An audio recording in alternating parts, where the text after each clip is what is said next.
रिलायंस जियो बंद कला तार दुईटी सस्ता प्लान 209 टंका और 249 टंका ए प्लान गुड़िक बंद कर अर्थात एवं जियो तार सस्ता प्लान को करिछि महंगा माने आपण एवं सर्वनिम्न केते टंका रिचार्ज करेंगे बा नुआ दर केते टंका हला जहाँ मैं वीडियो रे जानिबा। जदि आपण भी जड़े जियो ग्राहक होइथिबे रिलायंस जियो रे रिचार्ज करुथिबे तबे तो एक कथा जानि रखिबा निहाती जरूरी। हेले ता पूर्वरु वीडियो को लाइक करंतु, सब्सक्राइब करनथिले एवं सब्सक्राइब करी पाखर थिबा घंटी चिन्ह को दबाई दिंतु। तबे एथिपाई आपण चाहिले jio.com यार पोर्टल विजिट करि परिबे। थ्री लाइन रे क्लिक करिवे मोबाइल रे, तापर प्रीपेड रे क्लिक करिबा। एबे तळको स्क्रॉल करिया परे देखंतु पॉपुलर प्लान सरिछि तार ऊपर क्लिक करिबा। एठी आपण को सामने रे समस्त प्लान शो कराइबो, किंतु पूर्वरु 1 जीबी थिबा बेले एबे याको हटा दिया जायछि बहुत दिन हेलानी। एबे 1.5 जीबी वाला जो प्लान रहिछि ए प्लान रे देखंतु सर्वनिम्न आपण को दुईटी प्लान देखिबा को मिलिबो।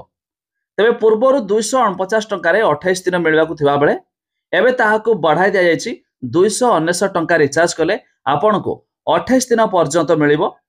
तेबे एथिरे आपण जियो टीवी जियो क्लाउड तो मिलुछि एथिरे टोटल ऊपर 42 जीबी डाटा मिलिबो, 1.5 जीबी पर डे हिसाब रे मिलिबो, unlimited voice call 100 SMS per day मध्ये मिलिबो ए प्लान रे, जाकी सर्वनिम्न एबे आपण को 299 टंका रिचार्ज करबा को पड़िबो एक मास। ठीक सेमिति जदि आपण 22 दिन पाई रिचार्ज करछंती एबे आपण को 239 टंका देबा को पड़िबो, जाकी पूर्वरु 209 टंका रे हेउथला। तबे आपण 239 टंका रिचार्ज कले एथिरे आपण को पर डे हिसाब रे 1.5 जीबी लेखाय डाटा मिलिबो, अनलिमिटेड वॉइस कॉल मिलिबो, एमिति कि 100 एसएमएस पर डे हिसाब रे मिलिबो, जाकी ए प्लान 239 टंका रे 22 दिन मिलुछि, 299 टंका देले 28 दिन मिलुछि। किंतु पूर्वरु 209 और 249 टंका थिला, जाहाकू ए प्लान मध्ये जियो एबे हटाई दैछि।